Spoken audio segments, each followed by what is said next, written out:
ഈ സദ്യയില് എനിക്ക് ഏറ്റവും ഇഷ്ടം എൻ്റെ അമ്മ ഉണ്ടാക്കുന്ന കൂട്ടുകറിയാണേ. വെറും കൂട്ടുകറിയല്ല, വറുത്തരച്ച നാടൻ കൂട്ടുകറി. അപ്പം നമുക്ക് ആദ്യം കടല ഒന്ന് വേവിച്ചെടുക്കാം. ഇതിപ്പോൾ അരക്കപ്പ് കടല തലേദിവസം രാത്രി വെള്ളത്തിൽ കുതിർത്തി വെച്ചതാണേ. ഇനി അതിലേക്ക് ഒരു 1/4 ടീസ്പൂൺ മഞ്ഞൾപ്പൊടിയും ആവശ്യത്തിന് ഉപ്പും 1 കപ്പ് വെള്ളവും കൂടെ ചേർത്തിട്ട് നമുക്കൊരു 4 വിസിലിന് വേവിച്ചെടുക്കാം. ഇനി കടല വേവിച്ചിട്ട് നമുക്കൊന്ന് മാറ്റി വെക്കാം. ഇനിയിപ്പോൾ നമുക്ക് പച്ചക്കായും ചേനയും കൂടെ ഒന്ന് വേവിച്ചെടുക്കണം. അതിനായിട്ട് വേറൊരു പാത്രം എടുത്തിട്ടുണ്ട്. അതിലേക്ക് 1 കപ്പ് പച്ചക്കായും 1 കപ്പ് ചേനയും ഈ കാണുന്നത് പോലെ ചെറുതായിട്ട് ഒന്ന് മുറിച്ചിട്ടിട്ട് ഇട്ട് കൊടുക്കുന്നുണ്ടേ. ഇനി ഇതിലേക്ക് ഒരു 1/2 ടീസ്പൂൺ മഞ്ഞൾപ്പൊടി ഇട്ട് കൊടുക്കുന്നുണ്ട്. പിന്നെ ആവശ്യത്തിനുള്ള ഉപ്പ്, പിന്നെ 1 ടീസ്പൂൺ മുളക് പൊടി. ഇതിപ്പോൾ കാശ്മീരി മുളക് പൊടിയാണ് എടുത്തിട്ടുള്ളത്. പിന്നെ 1 കപ്പ് വെള്ളം, പിന്നെ ആവശ്യത്തിന് കറിവേപ്പില.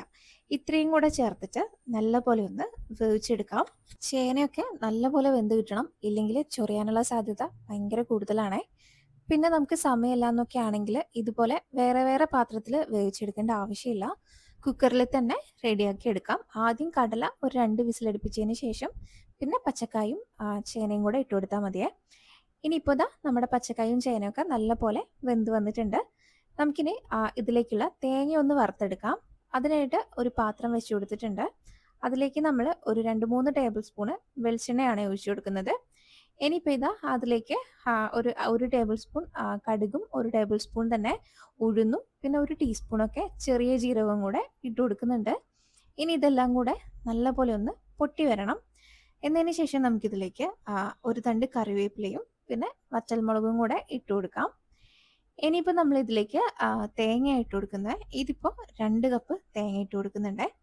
തേങ്ങ നല്ലപോലെ ഒന്ന് വറുത്തെടുക്കണം. പിന്നെ നമ്മൾ തേങ്ങ വറുക്കുമ്പോൾ ഒരു കാര്യം പ്രത്യേകം ശ്രദ്ധിക്കണം. തീ കൂട്ടി വെച്ചിട്ട് ഒരിക്കലും തേങ്ങ വറുത്തെടുക്കാൻ പാടില്ല. അപ്പോൾ തേങ്ങ കരിഞ്ഞു പോവും. അപ്പോൾ നമ്മുടെ കൂട്ടുകറിക്ക് ആ ഒരു ടേസ്റ്റ് ഉണ്ടാവില്ല. ഇനിയിപ്പോൾ ഇതാ ഈ ഒരു കളറിലെത്തുമ്പോൾ നമ്മൾ ഇതിന്ന് പകുതി തേങ്ങ കോരി മാറ്റി വെക്കുന്നുണ്ട്.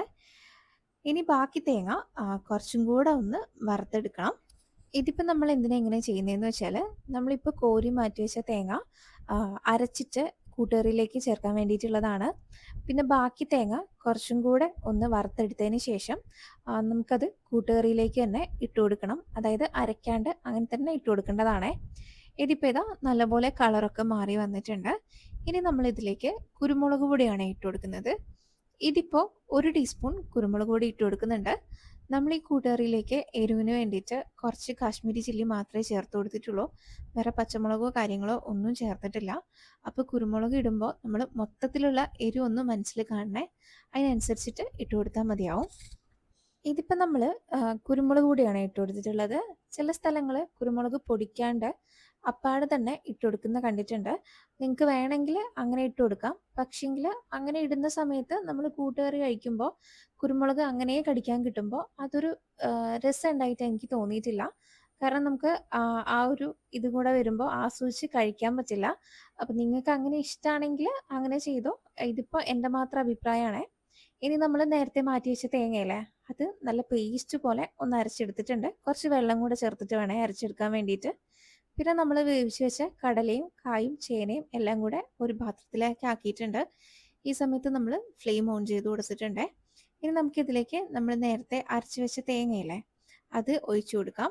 പിന്നെ നമ്മൾ ഇതിലേക്ക് ചേർത്ത് കൊടുക്കുന്നത് കുറച്ച് വെല്ലമാണ്. ഇതിപ്പോൾ 1 ടീസ്പൂൺ ഉരുക്കിയ വെല്ലമാണ് ചേർത്ത് കൊടുത്തിട്ടുള്ളത്. ഇനി ഉരുക്കിയ വെല്ലം ഇല്ലെങ്കിൽ 1 ടീസ്പൂൺ വെല്ലം ഒന്ന് ചീകിയിട്ട് ഇട്ട് കൊടുത്താലും മതി.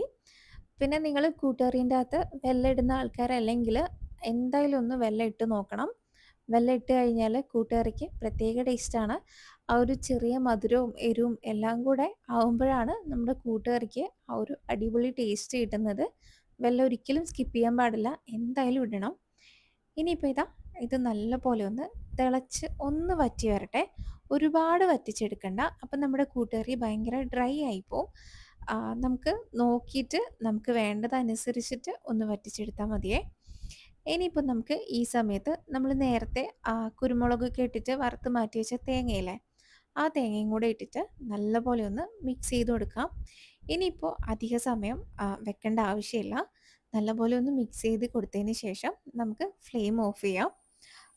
പിന്നെ ഞാൻ നേരത്തെ പറഞ്ഞതുപോലെ തന്നെ ഒരുപാട് വറ്റിക്കണ്ട. ഇങ്ങനെ കഴിക്കാനാണ് കൂടുതൽ ടേസ്റ്റ് ഉണ്ടാവുക. പിന്നെ നമുക്ക് വേണമെങ്കിൽ തേങ്ങാക്കൊത്തൊക്കെ ഇതിലേക്ക് വറുത്തിടാം. പിന്നെ നമ്മൾ ആദ്യം തേങ്ങ വറക്കുമ്പോൾ തന്നെ കടുകും കാര്യങ്ങളൊക്കെ ഇട്ടുകൊണ്ട് തന്നെ ഇനി പ്രത്യേകം ഒന്ന് വറുത്തിടുന്നില്ല. അത്രയേ ഉള്ളൂ. ശരിക്കും പറഞ്ഞാൽ ഈ കൂട്ടുകറി ചോറിൻ്റെ കൂടെ കഴിക്കാനല്ല, വെറുതെ കഴിക്കാനാണ് എനിക്കിഷ്ടം. കാരണം വെറുങ്ങനെ കഴിക്കാനും ഈ കൂട്ടുകറി ഭയങ്കര ടേസ്റ്റാണ്.